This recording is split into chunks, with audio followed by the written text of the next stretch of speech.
Ils sont plus de 1600 candidats pour 130 places au concours d'entrée à l'École nationale du cadastre et des sciences géographiques cette année.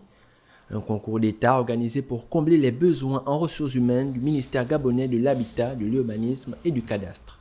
Est-ce qu'il faut donner de l'emploi aux Gabonais? C'est ce que le président de la République prône et le gouvernement également. Il faut qu'on donne de l'emploi aux Gabonais. Au niveau du ministère de l'Habitat, vous voyez qu'on va encore recruter un bon nombre de Gabonais qui n'étaient pas à l'abri. Et aujourd'hui, ils vont rentrer à l'école du cadastre et au sortir de l'école du cadastre, ils seront intégrés, ce sera des fonctionnaires.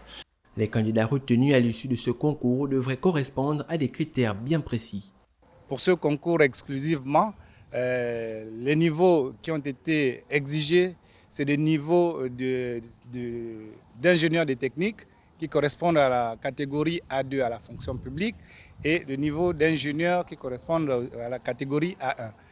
Dans les filières de l'urbanisme, du cadastre, de la topographie et de la cartographie. Les candidats, quant à eux, semblent ravis de l'organisation de cette première journée et souhaitent que l'ordre qui a régné ce 18 mai demeure jusqu'à la fin du processus de recrutement. Jusqu'à présent, nous n'avons pas remarqué des déboires, mais tout se passe bien. L'organisation a été quand même très abordable.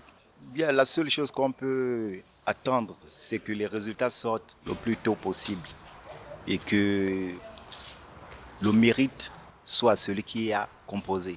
Le déroulement de cette première journée donne espoir pour la suite, notamment la deuxième et dernière journée de composition prévue pour ce 19 mai 2024 à Libreville.